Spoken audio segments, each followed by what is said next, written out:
A paz do Senhor, meus irmãos, mais uma vez estamos aqui reunidos para falarmos da escola bíblica dominical. Escola maravilhosa, uma escola que nos traz um ensinamento muito grande da parte de Deus, da Bíblia. E vamos estar comentando esta lição maravilhosa, me perdoe, comentando, não, trazendo um subsídio para a sua ajuda, para a sua escola, para domingo agora, dia 10 de maio, nós podemos falar aos nossos alunos no domingo pela manhã. É um período em que nós estamos vivendo diferente, não diferente só por causa dos problemas financeiros, né? Não diferente por causa do corona, mas um período em que a internet tem ajudado muito no subsídio com uma escola bíblica dominical. Isso é maravilhoso, isso nos ajuda, isso enriquece o conteúdo da escola dominical. Lembrando sempre vocês em que esse slide que eu trago, que eu comento, que eu falo, que é um subsídio, que é uma ajuda, um auxílio para a sua escola, você pode me pedir. Mande seu e-mail na descrição do vídeo embaixo, fala, pastor, eu preciso desse slide. Se você quiser usar ele todo, pode. Se você quiser usar algumas partes também, não tem problema. Fique à vontade de modificar ele, de trocar as figuras. Eu trago o assunto e sempre o assunto é um grande conteúdo, bastante conteúdo, então você pode mudar ele, tá? Fique à vontade. Não vou defender nenhum direito autoral, não. Até porque, irmãos, deixa eu explicar esse subsídio. O subsídio que nós trazemos são fontes que nós pesquisamos, são cursos que nós tivemos e temos a capacidade, através do Espírito de Deus, de montarmos esse material e auxiliar a sua pessoa na escola bíblica dominical. Vamos para a aula então? Lição número 6, 10 de maio de 2020, vai ser no próximo domingo, a condição dos gentios sem Deus. Você pode fazer essa comparação, o antes e o depois, o capítulo 2, versículo 10 e 11, 11 e 12 fala da condição sem, mas a partir do versículo 13 fala da condição com Deus. Você pode estar realçando. Nós vamos falar de uma maneira que abrange esses dois temas aí, tá, ok? Usando, portanto, alguns requisitos da escola dominical, né, da lição. Temos aí o texto áureo, e eu tenho uma curiosidade nesse texto áureo. Olha, portanto, lembrai-vos de que vós, noutro tempo, éreis gentios na carne e chamados incircuncisão pelos que na carne se chamavam circuncisão feita pela mão dos homens. Olha, eu vou deixar essa imagem na tela inteira. Olha só, essa imagem representa algo muito bom para você trazer na escola bíblica dominical. Lógico, é um subsídio, uma ajuda para você, mas eu não vou explicar essa imagem. A única coisa que eu vou dizer é um homem olhando para dentro de si mesmo. Vamos falar um pouquinho. É um homem olhando para dentro de si mesmo e é vazio. Sem Deus, ele torna-se vazio. Que maravilha. Vamos para frente. Verdade prática. Outrora, sem Deus, por meio de Cristo, os gentios tornaram-se descendência de Abraão e herdeiros das promessas, né? Objetivo geral, o professor vai ter na escola dominical, é esclarecer de que modo os gentios estiveram privados da promessa messiânica. Então você tem que trazer esse objetivo, você tem que esclarecer ao final da aula aos seus alunos isso. Conceituar os objetivos específicos, isso é um objetivo geral da lição toda. O objetivo específico, conceituar espiritualmente a circuncisão e a incircuncisão, espiritualmente. Explicar a antiga condição dos gentios sem Deus e sem Cristo. Afirmar que, desprovidos de Deus, os gentios marchavam para a perdição e marcham para a perdição eterna. Ponto central da lição: os gentios tornaram-se descendência de Abraão, herdeiros da promessa. A introdução, vamos lá direto já na introdução, porque é um tema em que há bastante conteúdo, então vou procurar não ser muito enfadonho, né? Não ser cansativo a vocês e trazer um bom conteúdo para a sua escola bíblica. Efésios 2:11 diz, Paulo concentra-se nos gentios, apelando aos cristãos gentios para que se lembrassem da condição anterior. Então Paulo procura trazer a condição anterior dos gentios, em como nós nos encontrávamos sem Cristo, sem Deus. É uma condição terrível, uma condição horrível. Vamos para frente, vamos ver qual era a nossa condição. Ele diz assim no versículo 11, portanto, lembrai-vos, ele está pedindo para nós lembrarmos, a maior parte dos leitores de Paulo eram gentios. Lembra que nós falamos da carta? Que ela era circular, não era direcionada somente aos Efésios. O apóstolo aqui faz lembrar de sua posição antes de ouvirem o Evangelho. Outrora vós gentios. Ele se refere a nós, mas num período passado, né? Diante dos homens ainda eram gentios, mas não diante de Deus. Diante dos homens, às vezes, como se diz assim, o julgamento, né, das pessoas é que ainda somos gentios, mas diante de Deus, não. Deus olha para todos os homens como judeus, gentios ou igreja. Nós temos 3 povos, não etnias, não confunda, tá? 3 povos, judeus, gentios e igreja. Etnias nós temos várias, né? Muitas, graças a Deus. Tem uma diversidade. Depois da Torre de Babel, nós passamos a ter essa diversidade de etnias, de raças, de pessoas. Mas povo mesmo, nós temos o povo judeu, o povo de Deus, a igreja, né? A igreja de Jesus Cristo e os gentios. Deixa eu voltar, como nós estávamos, olha a condição que nós nos encontrávamos sem Cristo, sem comunhão com Israel, sem conserto ou promessa, sem esperança, sem Deus no mundo. E qual a consequência?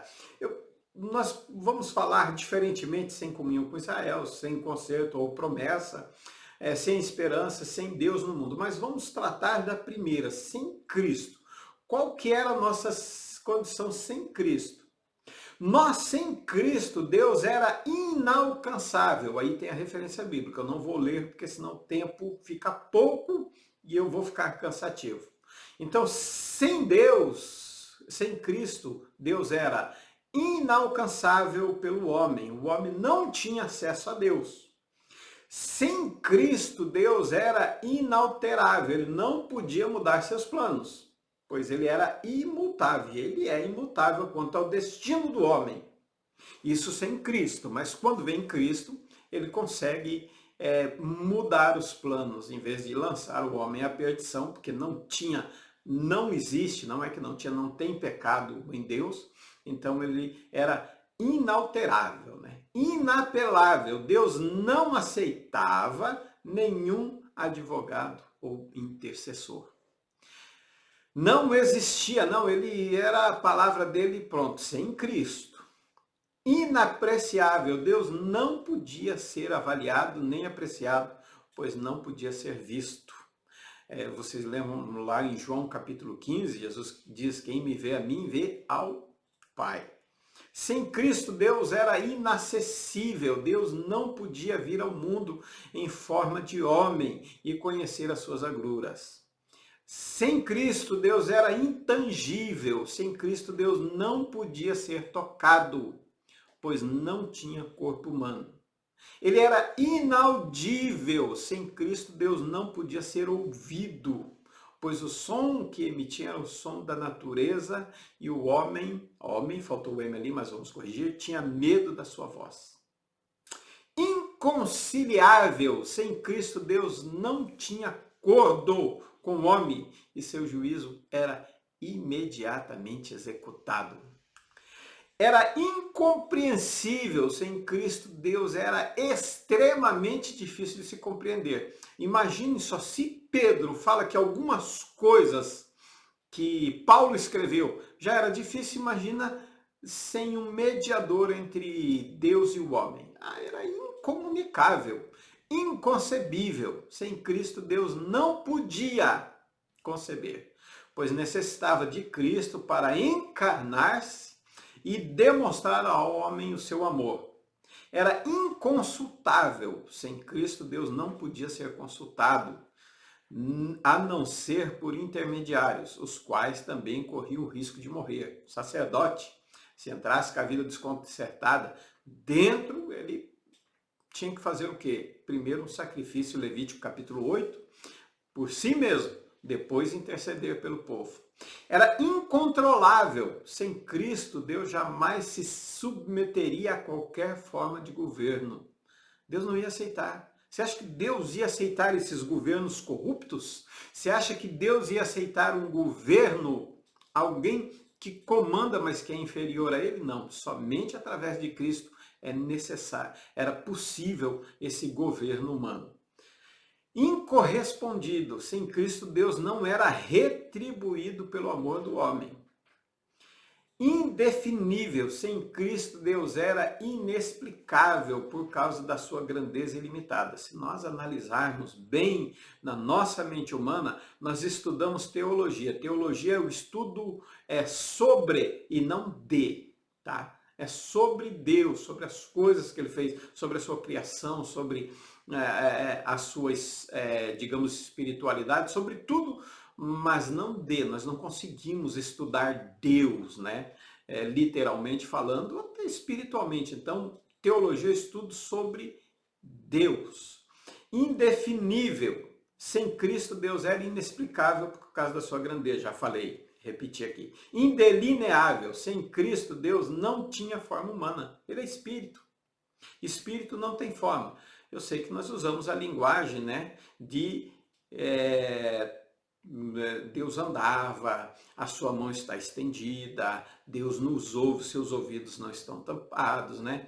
E nós usamos essa linguagem, essa figura de linguagem para atribuir forma humana a Deus. Indescritível, pois ninguém jamais o viu. Se era espírito, ninguém viu. E Jesus diz: quem vê a mim, vê ao Pai. Então, sem Cristo, ele era invisível. Indistinguível. Deus não podia ser reconhecido como pai ou como filho. Se nós vemos no filho a pessoa do pai e a pessoa do pai no filho, então, sem Cristo, ele era indistinguível, inescrutável, impossível de ser compreendido. Nós não conseguimos, mesmo através de Cristo, compreender ele na sua totalidade. Sem Cristo, nem o mínimo que nós sabemos hoje. Inexorável, né? Acho que é assim que pronuncia. Deus não se abala diante dos roubos. Olha só, sem Cristo você podia chorar, você podia se humilhar, você podia descer ao máximo. Sem Cristo, impossível.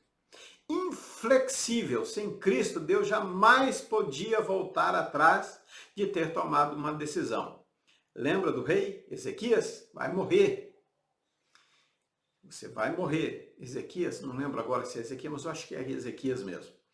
Você vai morrer. Quando ele vira para o canto, chora, o que acontece? Deus muda o veredito. Mas sem Cristo era impossível, porque ele tinha uma promessa futura.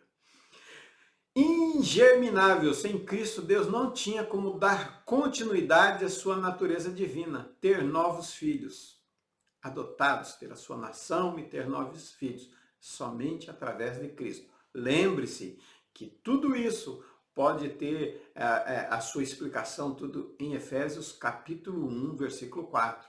Nós, seres humanos, somos eleitos antes da fundação do mundo. Nós já falamos isso na primeira aula. Identificável, né? Sem Cristo, Deus não podia ser identificado como verbo, criador, consolador. Inimaginável. Sem Cristo, Deus não podia revelar o seu ser, que ultrapassava o poder da imaginação humana. Você consegue imaginar hoje como é Deus? É impossível. Inquebrantável, sem Cristo Deus jamais choraria. João 11:35 fala de Jesus chorou, mas nós sabemos que os três é um só. Então Deus não compreenderia, Deus não choraria de forma alguma. Insituável, sem Cristo jamais poderia ser identificado um lugar. Onde está Deus? Onde ele se assenta? Qual é o seu lugar? Sem Cristo nós não conheceríamos. Insondável, sem Cristo Deus jamais seria perscrutado. Por quê? Por meio de Cristo, do seu Espírito, penetramos nas profundezas de Deus. Hoje, depois que Cristo morreu na cruz, nós conseguimos adentrar o Santo do Santo. Intocável, sem Cristo Deus não podia ser tocado. Intransponível, que não pode transpor, sem Cristo jamais. Sem Cristo ele era invisível. Sem Cristo Deus não tinha corpo para revelar consistente e concentradamente a sua pessoa, pois a luz não contém e resplandece a sua glória. Assim necessitava de um corpo. Por isso que nós vemos lá em Romanos capítulo 8, versículo 29, diz um corpo, né, sobre o corpo de Cristo. Assim Paulo coloca a condição sem Cristo e sem Deus. Imagine, ora, se Deus sem Cristo é tudo que acabamos de falar, e temos um homem sem Cristo e sem Deus. Então, isso que eu falei no início, é uma condição terrível. Uma pessoa sem Cristo e sem Deus está numa condição de, meu Deus, de total perdição, alheio às promessas que nós vamos ver mais para frente.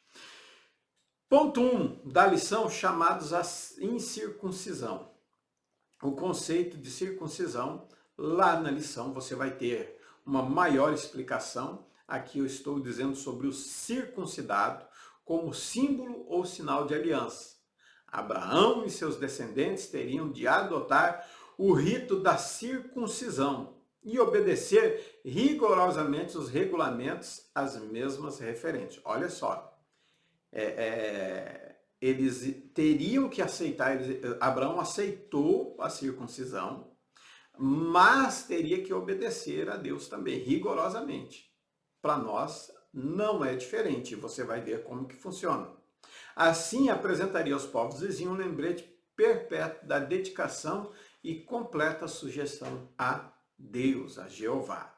A circuncisão era um rito, não era um rito novo, não era algo praticado somente por Israel, nem se limitava ao povo hebreu, era largamente praticado em muitas regiões do mundo, especialmente Egito e Canaã. Os assírios e babilônicos, entretanto, recusavam a participar dele. Observe que Davi refere desdenhosamente de Golias, chamando-o de filisteu incircunciso. A circuncisão é a amputação do prepúcio masculino, sendo um dos mais antigos da antiguidade. Aí eu usei um pleonasmo, né? Se é mais antigo, é da antiguidade, com certeza. Praticado por diversos povos. É ou era, né, praticada a circuncisão, embora muitas variações quanto ao método, a idade, a realização e o rito. Entre os judeus era realizado, os islamitas, egípcios, polinésios e indígenas do Novo Mundo, bem como por muitas tribos primitivas da África e da Austrália. Calcula-se, olha só o tamanho, quantidade de pessoas que praticam isso. Calcula-se hoje que 1/7 da população masculina do mundo é circuncidada. Vamos aqui para frente. Origem e propósito. Por que circuncidava e por que, né? E qual seria o propósito? Diversas teorias nós temos. Tem sido apresentado com explicação da origem e propósito. Finalidades higiênicas, sinal de afiliação e tribal, preparação para a vida sexual, inclusive nós vamos ver mais para frente, tá? Sobre um pouquinho dessa preparação para a vida sexual. Seria um teste indicatório de coragem antes de um jovem ser aceito pela tribo. seria um meio que santifica as faculdades geradoras, seria um sacrifício que redime o varão do Deus que lhe outorgou a vida. Em vez de oferecer uma pessoa por inteiro, somente uma parte sua era oferecida. A circuncisão, ela tinha também ali, seria uma preparação para a vida sexual. Falando da vida sexual, a circuncisão, o homem que é circuncidado, ele previne a mulher de câncer no colo do útero. Os homens circuncidados, as mulheres têm 90% menos chance de pegar o câncer. Tá? Ela protege a mulher. Na época foi de uma forma também usada da parte de higiene, como nós falamos na letra A, finalidades higiênicas. Porque o órgão sexual ele é acumulativo ali e causava mais de 30 tipos de infecções. Lógico que os judeus não tinham, e os povos ali, não tinham essa informação científica. Mas na convivência do dia a dia eles descobriram isso. Então a circuncisão também servia a isso.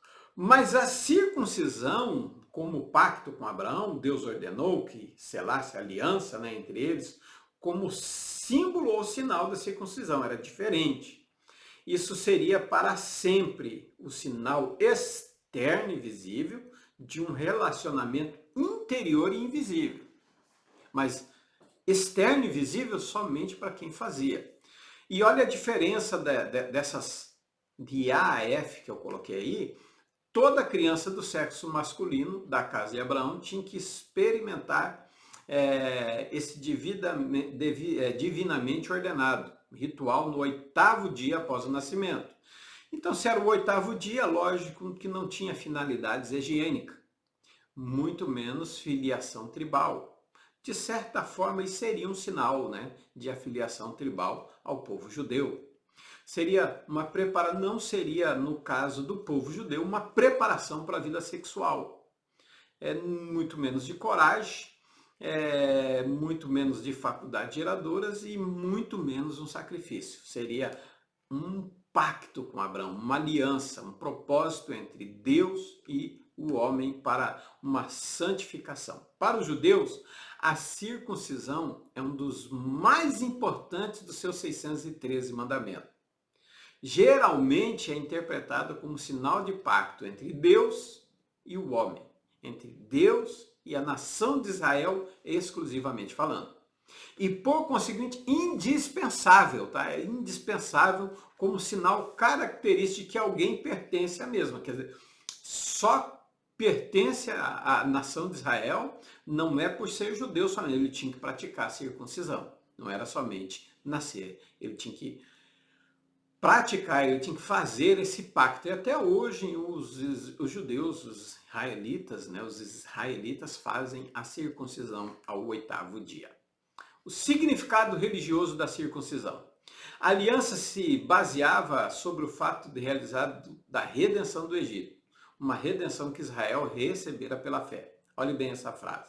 A teocracia estabelecida pela conclusão da aliança foi apenas o meio adotado por Jeová, para o Deus, para fazer seu povo escolhido um corpo real de sacerdotes. E a guarda da aliança era indispensável, subjetiva da qual dependia a consecução desse destino e a glória determinada. Então era preciso, era algo de suma importância, assim como nós temos na nossa igreja o batismo, e nós vamos ver um pouquinho mais à frente, tá?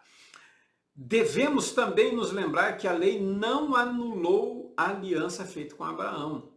A aliança da lei levantou-se com base na aliança anterior da graça e procurou executá-la na direção das suas consequências legítimas e devidos frutos. A circuncisão como significado religioso, como uma forma religiosa de ver, ela é igual ao batismo. Ela não traz a salvação. Ela não é um meio da salvação. Ela é um testemunho da salvação, assim como o batismo. O batismo não é uma forma, se batizou está salvo, não, mas é um símbolo de que você está aceitando Jesus e que você tem a salvação. Não é um meio, É uma forma de testemunhar diante da sociedade. Propriedade particular minha, estimada possessão. Moffat, ele diz o seguinte: assim como o sacerdote, olha bem, aumentar aqui, assim como o sacerdote é um mediador entre Deus e o homem, Israel foi chamada para ser o veículo do conhecimento e da salvação de Deus às nações da terra. Ele escolheu Israel por sua propriedade para torná-la uma nação santa, se atendesse a sua voz e guardasse a sua aliança. Então, Moffat escreve dessa forma. Então, assim como um sacerdote era mediador entre Deus e o homem, Israel foi escolhido, foi feito um pacto dentro dessa circuncisão para o quê? Para ser uma propriedade exclusiva e para tornar uma nação santa. Mas dentro disso ela teria que atender a voz e guardar essa aliança.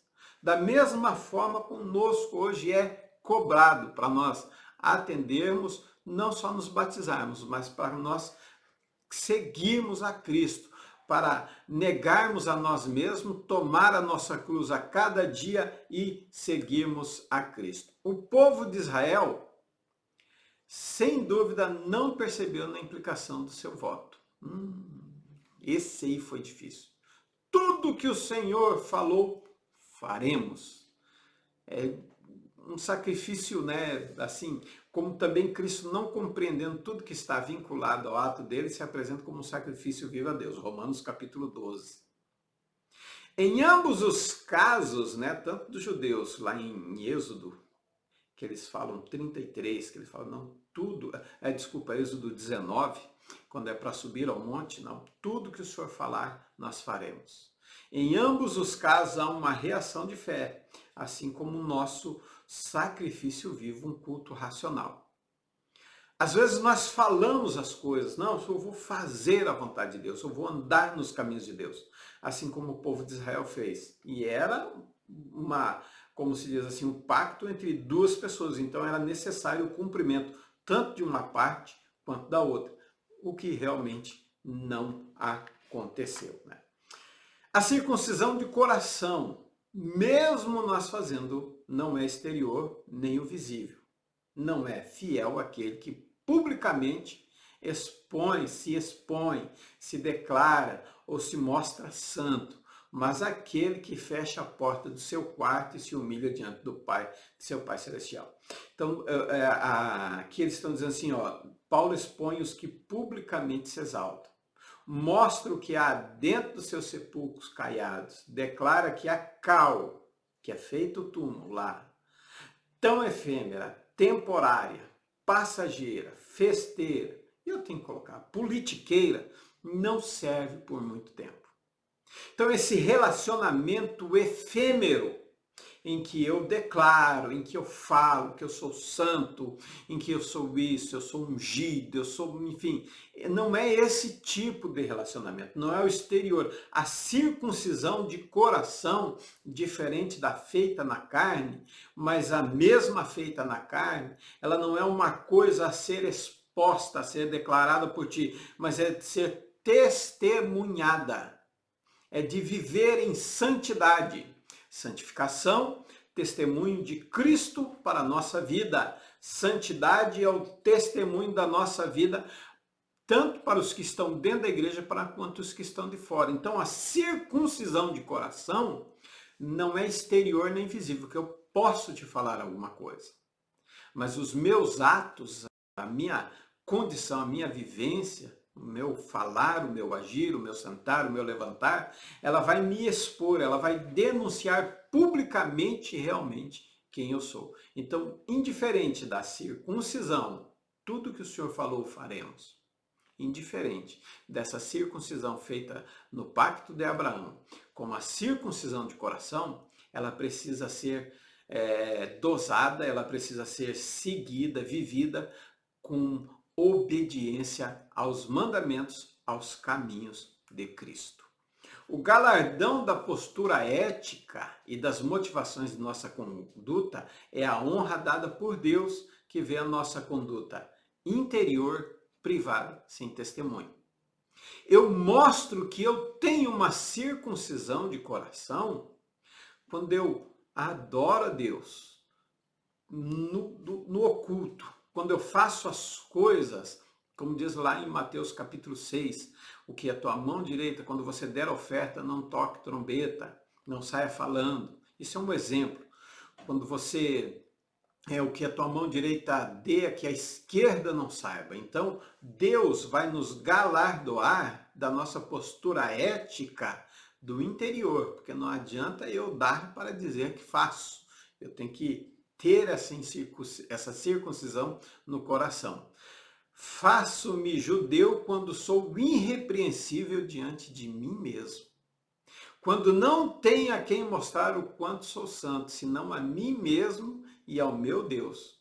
Esta integridade não tem testemunha, mas louvor divino. E como que vem esse louvor divino? Fala, peraí, mas eu não preciso provar nada com ninguém, o negócio é comigo e Deus. Mas, olhe bem, eu sei que tem muita gente que fala isso, mas se o que produziu dentro de você essa santidade, essa moral ética dentro de você, que produzida pelo Espírito Santo, não mudar o ambiente onde você vive, não mudar a sua forma de viver, de andar, de sentar, de falar, então não vem de digamos assim, de um trabalho espiritual dentro de você. Eu sei que meu compromisso, isso falando de circuncisão de coração. Por isso que ali eu estou falando, faço-me judeu quando sou irrepreensível diante de mim mesmo. Falando da circuncisão, não da santidade que você tem que mostrar ao mundo. Você tem que mostrar que houve uma mudança na sua vida. Eu estou falando de uma circuncisão, que era algo escondido, em que só quem fazia sabia que era circuncidado e pertencia a uma nação. Mas o relacionamento era invisível com Deus. Porque o apóstolo aqui despreza a circuncisão? Porque em Gálatas, capítulo 5 e 15, ele despreza a circuncisão de Abraão, a carnal. Por quê? Porque foi transformado em uma simples cerimônia do mundo quando vista a luz da crucificação. Então, quando Cristo, a circuncisão de Abraão foi uma preparação para a vinda do Messias. O que realmente importa e declara é a nova vida que vem através de estarmos em Cristo Jesus. Isso resulta em uma nova criatura. A palavra nova indica que é superior ao velho. Então, o que acontece? A circuncisão de Abraão foi uma preparação para a vida do Messias. Então, o que importa é a nova vida. Por isso que eu digo, quando eu falei dessa vida privada, desse testemunho que eu sou judeu dentro de mim, que eu sou irrepreensível e sou santo, e essa santidade só importa senão a mim e ao meu Deus, isso é falando de circuncisão de coração. Mas quando vem a santidade, quando vem o testemunho, daí sim, aí eu tenho o que realmente importa, ele declara a nova vida, eu tenho que mostrar uma nova vida. Eu não vou falar que eu sou santo, eu não vou falar que eu estou circuncidado no coração, mas a nova vida, a nova criatura, a palavra nova indica que aquilo que eu era eu não sou mais. Vamos para frente? A circuncisão na nova aliança, o ponto 4. É preciso escolher, diz Paulo, entre Cristo e a circuncisão. Ele não diz isso dos judeus, né? Atos 1 e 21, mas dos gentios, que não tem antecedentes relacionados à circuncisão. Então ele fala isso, não é para os judeus, ele fala para os não judeus, para o gentil, ele fala para mim, você precisa escolher entre Cristo e a circuncisão. O caso o rito só poderia significar uma tentativa deliberada de alcançar o mérito pela adoção, de uma posição legalista, buscando a justificação pelas obras. O que lhes aconteceria? Não, eu sou circuncidado, então eu pertenço a Cristo. Não, você tem que escolher entre Cristo ou a circuncisão. Se você escolher a circuncisão, o que vai acontecer? Você vai ter que cumprir os 613 itens. E quando você escolhe a Cristo, ele já cumpriu os 613 itens. E ele resume os mandamentos dele em dois: amar a Deus sobre todas as coisas, com todas as suas, com todo o seu entendimento, e o próximo como a ti mesmo. E se você ficar na circuncisão, você vai ter que escolher fazer os 613 itens, que com certeza você não vai conseguir. Abraão viveu esse tempo de circuncisão e ele tinha o mesmo poder da lei, do sacrifício e da circuncisão. Por quê? Porque a circuncisão era feita para manter o sinal de pureza da semente. Um povo escolhido, nação eleita de sacerdotes. A semente era Cristo, ele já nasceu. A circuncisão perdeu seu efeito. A lei foi cumprida em Cristo, nem por isso devemos desprezar, tá? Nem por isso devemos falar mal. Se você ler Gálatas 5 inteiro, você vai descobrir que nós não temos essa liberdade de condenar o povo judeu, ou seja, qual povo ou quem queira fazer essa circuncisão. Mas nós temos a liberdade de pregar o evangelho. Quem guarda a lei porfia em vão. Os sacrifícios apontavam para Cristo na lei, pois eles eram memórias do Cordeiro que foi morto desde a fundação do mundo. Os sacrifícios perderam sua validade, eles caducaram de uma certa forma, sem ofender, tá? Eles não têm mais uma validade, porque em seu lugar foi estabelecida a instituição da mesa do Senhor, que ficou no lugar do sacrifício que não podia purificar carne alguma. Ele encobria o pecado, ele não apagava, ele encobria. Não ia para o céu, ia para o seio de Abraão. Qualquer pessoa que militar guardando a lei não terá nenhum galardão, porque o prêmio para aquele que guardar já foi dado a Cristo. E qual era o prêmio? O poder da ressurreição, perfeito. Porque se alguém milita dentro da lei, fazendo a circuncisão, o que aconteceria? Quando ele morresse, aconteceu com Jesus. A morte não teve poder sobre ele.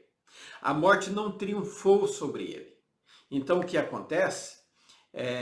Ele não houve corrupção nele. O corpo dele não foi tomado.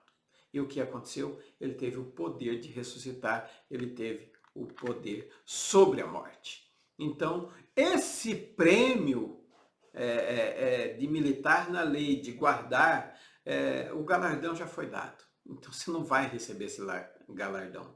E nós vamos ser, sim, ressuscitados. Nós temos o poder, se você morrer hoje, você vai ter o poder de ser ressuscitado, mas com Cristo. Sozinho é impossível.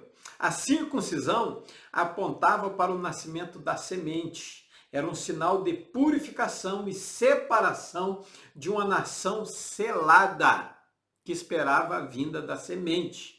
A semente chegou e os que desejam circuncidar-se em vão serão circuncidados ou vão se circuncidar, né?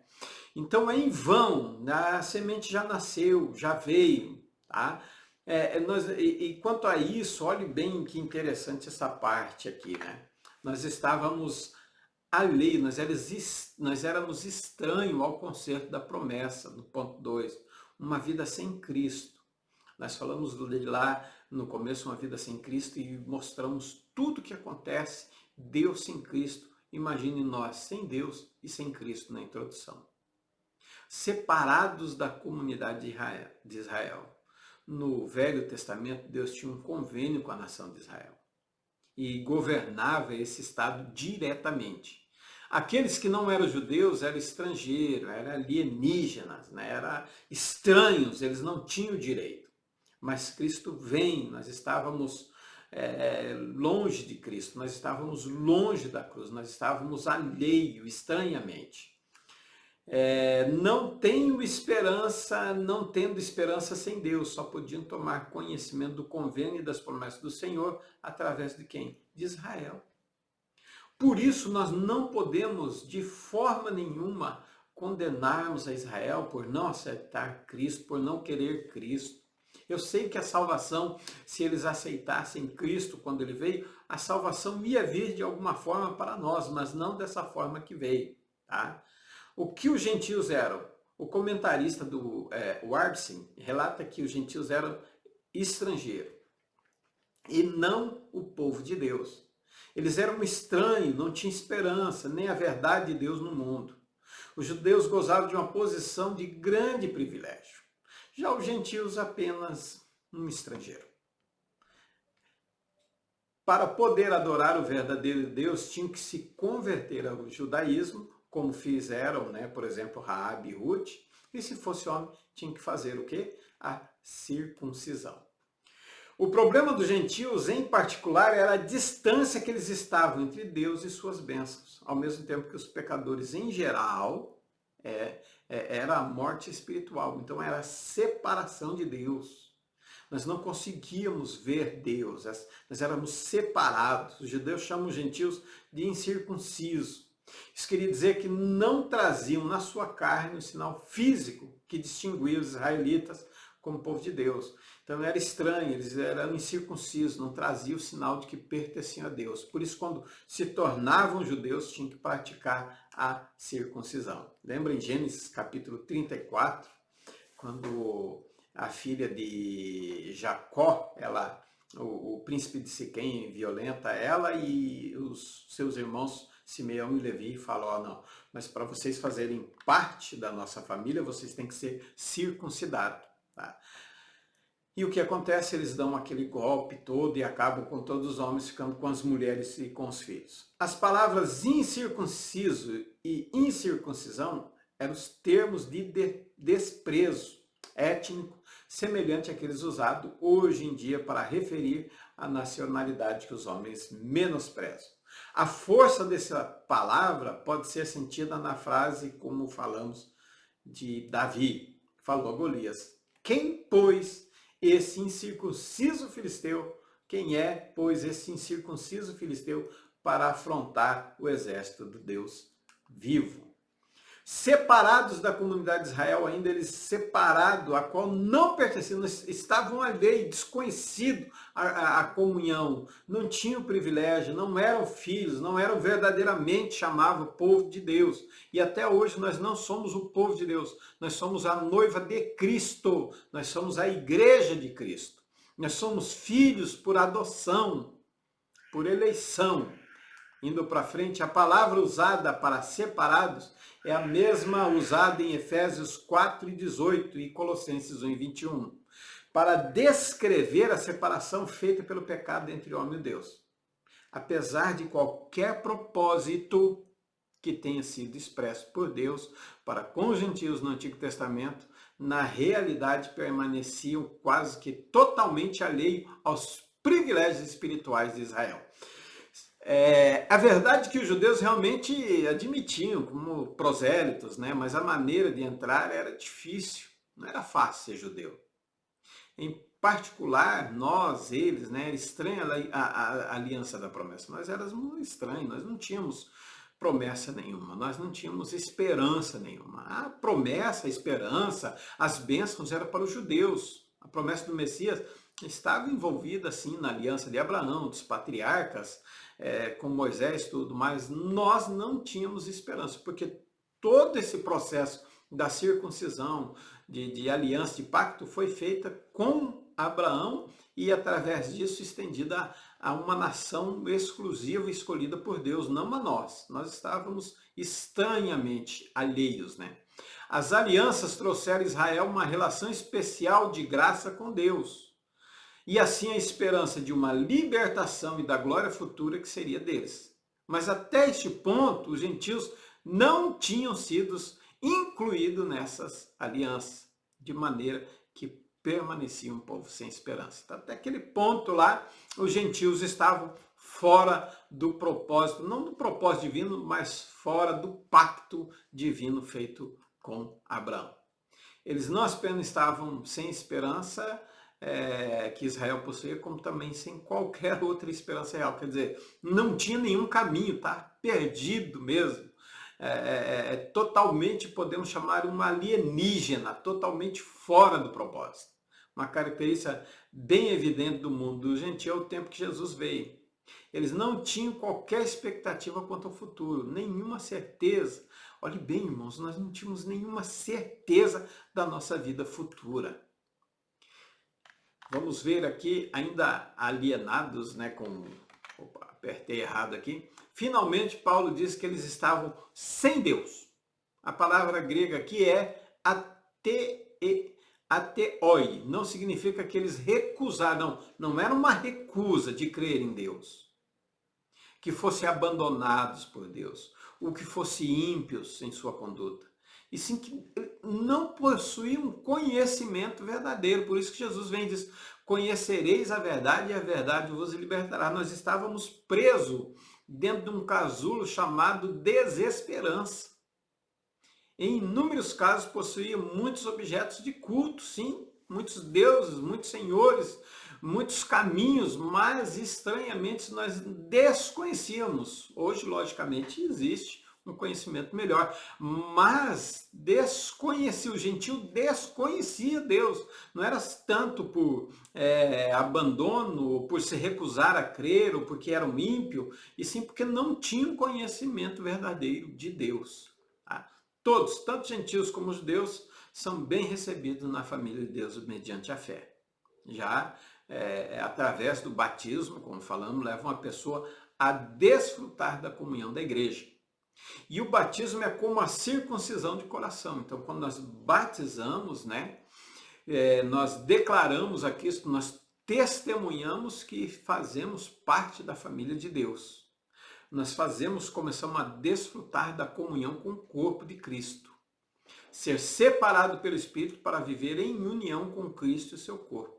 De Cristo vos revestiste. 1 Coríntios, capítulo 12, versículo 13.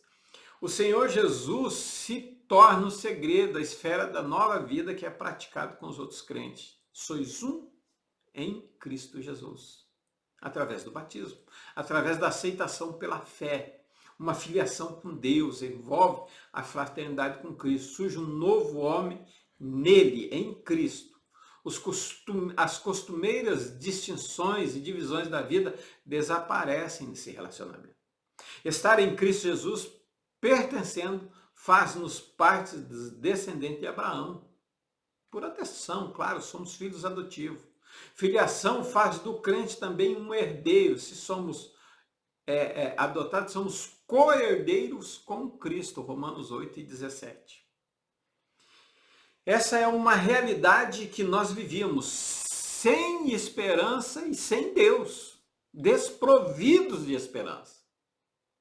A expectativa da esperança, aguardo o Senhor, eu o espero na sua palavra.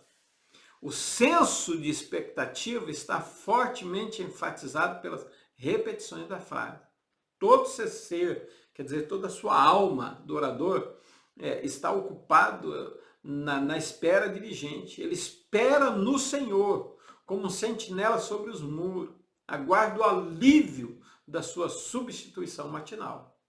Então nós estávamos sem esperança. O Salmo 130, ele fala, claro, numa expectativa dos judeus, mas a aplicação feita a Israel, espere no Senhor, tá? Os pensamentos do salmista, ele volta-se para os outros também, que precisam partilhar dessa confiança, desse entusiasmo, dessa alegria de estar desprovido de uma esperança, mas agora não, eu espero no Senhor. À vista da bondade, da abundante redenção, ele pode afirmar que Deus remirá Israel de todas as suas iniquidades.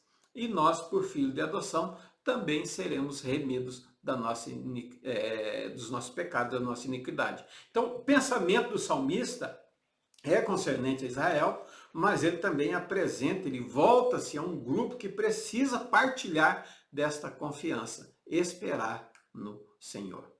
A expectativa da esperança. Deus é imutável, nós já vimos isso. E nós temos o mesmo forte incentivo que Abraão teve no seu tempo. Nossa garantia está em Jesus, que já se encontra no santuário celestial. Por juramento, por promessa, aqueles cuja esperança repousa em Cristo, como a âncora da alma. Hebreus 6, 18 e 19.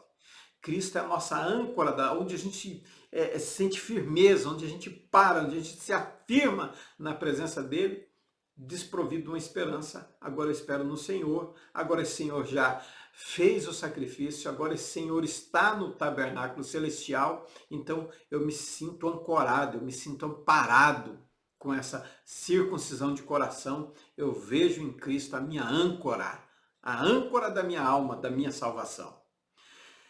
Porque Jesus já entrou por nós. A definição dos gentios feita por Paulo é clássica, que não conhece a Deus. Sem Deus no mundo. Ponto 2 do último tópico. Não é um autocontrole superior que separa o cristão do pagão, mas uma amizade íntima com Deus. Salmo 79,6, Jeremias 10,25. Osés e Jeremias ambos destacam a essencialidade do conhecimento de Deus, envolvendo o amor e a obediência. É a essência da salvação. E nós vamos ver em Efésios, mais para frente, capítulo 4, versículo 11, 12, que ele fala de nós termos um conhecimento e sermos perfeitos através do quê? Do conhecimento do Filho de Deus. Então vocês vejam que sem Deus no mundo, que não conhecem a Deus, mas para que nós venhamos a conhecer a Deus.